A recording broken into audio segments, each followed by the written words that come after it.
Alright everybody, welcome to my channel, and today's video is going to be a serious video. No more bullshitting around, no more jokes, none of that sort with this video.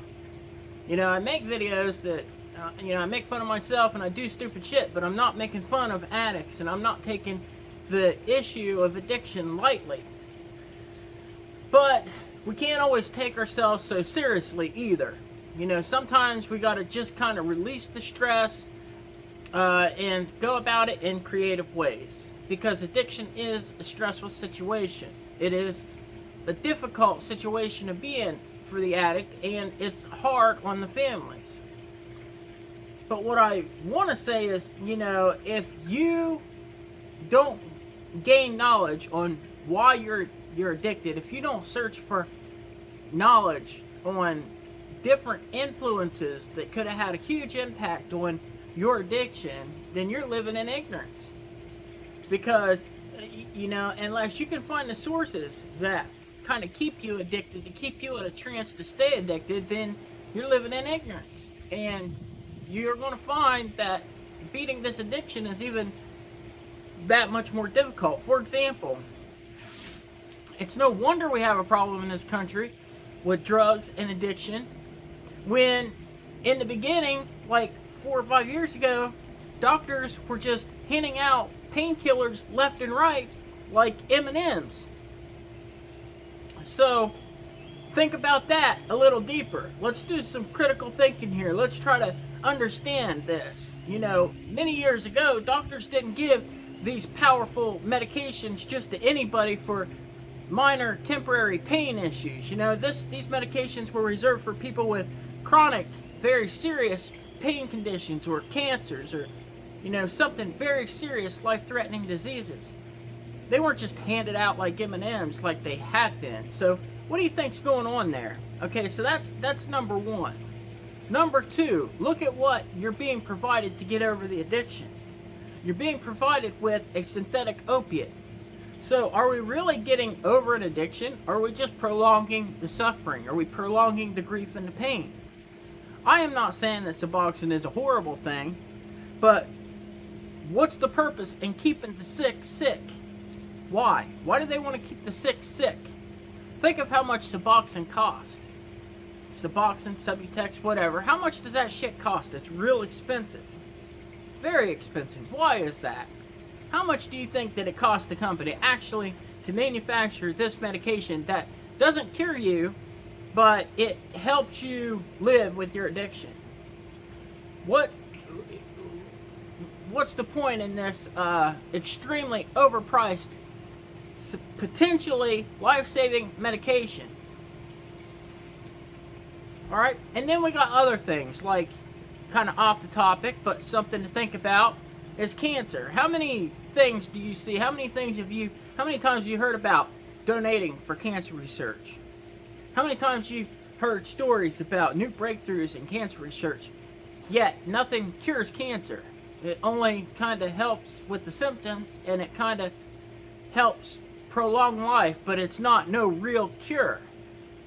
Now, if you go and you get yourself a little educated and you do some research online, you'll find out that has been many cures for cancer for thousands of years. But these cures are kept from the public. These remedies are kept from the public because, why? Because there is money to be made. There's money to be made on addicts. There's money to be made on people sick. So first you need to understand that if you truly want to get beyond your addiction. If you want to conquer your addiction, you have to see the enemy, and you have to see every angle that the enemy is attacking you, keeping you sick, keeping you addictive, including myself. Now, television. How many movies and how many TV shows is centered around drugs and drug abuse? One real popular television show called House had this really, you know, high-profile, famous doctor who was addicted to painkillers. What do you think that does to your subconscious mind? First of all, that makes the drug popular. It kind of, you know, if you identify with the star of the show and he's really cool and popular, then you're going to look at that particular drug in a different way. And maybe not so much for adults, but more so for your highly influenceable young teenagers and stuff. You know, anything that glorifies and glamorizes drug abuse will have an effect on you, and it is a tool used against you subliminally, subconsciously. And it's done for a reason. So rap and hip-hop is probably two of the most popular types of music that the majority of people like to listen to. Especially, you know, your younger adults. And they glorify drug abuse. They glorify alcohol abuse. They glorify partying and material things. And it was, you know, before all this legalization come about with marijuana, you know, you'd hear rappers, you know, drinking or singing about alcohol and weed. But now that marijuana is starting to become legalized in all these different states, they have to step it up a notch. So let's glorify cocaine. Let's glorify MDMA. Let's glorify all these hard drugs.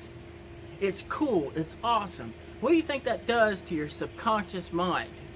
Do a little research on how television, which tells lies to your vision, puts your brain in a reduced hypnotic state just after a few minutes of watching television. You ever notice when you're watching television or someone's watching television and you try to talk to them, or you can snap in front of their face or clap and they're kind of like dazed and you're like, oh yeah, did you say something?